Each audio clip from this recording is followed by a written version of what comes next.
ஷாண்டில்யனின் கடல்புறா பாகம் 22. உங்கள் ஆபத்தில் நாங்களும் பங்கு கொள்கிறோம். நாங்களும் உங்களுடன் இருந்து தங்க தீர்மானித்து விட்டோம் என்று நீண்ட யோசனைக்குப் பின் அமீர் கூறினான். இளைய பல்லவன் அமீரிடம், உபத்தலைவரே, நானும் சேந்தனும் முதலில் கோட்டைக்கு செல்கிறோம். என்னிடமிருந்து செய்தி வரும் வரை நீங்கள் மரக்கலத்தை விட்டு நகர வேண்டாம். சேந்தா, நீயும் 6 பெட்டிகளும் என்னுடன் வரவேண்டும். அதற்கு தேவையான நமது ஆட்களை பொறுக்கிக் கொள் என்றான். சிறிது நேரத்தில் சேந்தன் 6 பெட்டியுடனும் 15 மாலுமிகளுடனும் தயாராகி நின்றான். இளைய பல்லவன் அவருடன் படகில் ஏறி கரைக்கு வந்தான். கோட்டையை நோக்கி நடந்தான். அட்சயமனை மக்கள் அதிசயமாக பார்த்தனர். அவர்களை பின்தொடர்ந்து வந்தனர். சாளரத்திலிருந்து பார்த்த பலவர்மன் பயந்தான். பலவர்மன் வரவேற்றான். அவன் முன் 6 பெட்டிகளும் வைத்தனர். திறக்கச் சொன்னான் இளைய பல்லவன். திறந்தார்கள். எல்லாம் நகைகள், மணிகள், வைரங்கள். பலவர்மன் கண்டு மயங்கினான்.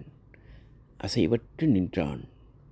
இளைய பல்லவன் பலவர்மனிடம், கோட்டைத் தலைவரே, அகுதாவிடம் ஓராண்டு உபத்தலைவராயிருந்து நான் சம்பாதித்த செல்வம் இது. சேந்தா, இந்த செல்வத்தின் மதிப்பை விவரமாகச் சொல்லும். ஒரு அரசாங்கத்தையே விலைக்கு வாங்கக்கூடிய அளவுக்கு செல்வம். மாணிக்கம் மட்டும் 5000 தங்க நாணயங்கள் பெறும் என்றான் சேந்தன். இத்தனை செல்வங்களையும் என்ன செய்வதாக உத்தேசம்? கூட்டத்தில் ஒருவனின் குரல் ஒலித்தது. இவை இனி இருக்க வேண்டிய இடம். கோட்டைத் தலைவனின் பொக்கிஷ அறை. செய்ய வேண்டிய பணி இந்த கோட்டையில் உள்ள மக்களை பாதுகாப்பது. எதிரிகளை வீழ்த்த சரியான ஆயுதங்கள் தேவை. சரியான பயிற்சி தேவை. படைத்தலைவன் தேவை. துணிவு தேவை. எதையும் சாதிக்க பணம் தேவை. இதோ செல்வம் என்று சொல்லி பெட்டிகளை காட்டினான். பூர்வக்குடியால் ஏற்படும் அட்டகாசம், அவர்களால் நடக்கும் கொலைகள், இவைகளை தடுத்து நிறுத்த இந்த இடத்தை கப்பற்படை தளமாக மாற்ற, இந்த இடத்தை அமைதி பூங்காவாக மாற்ற கோட்டைத் தலைவரிடம் இந்த செல்வத்தை ஒப்படைக்கிறேன் என்று சொல்லி விட்டு பலவர்மனை பார்த்தான். பலவர்மனும் இளைய பல்லவனை பார்த்தான். கோட்டைத் தலைவரே, ஒரு நிபந்தனை. என்ன நிபந்தனை? இதோ இந்த சேந்தன் உங்கள் பொக்கிஷத்தின் அதிகாரியாய் இருப்பான் என்று சொல்லி சேந்தனை சுட்டி காட்டினான்.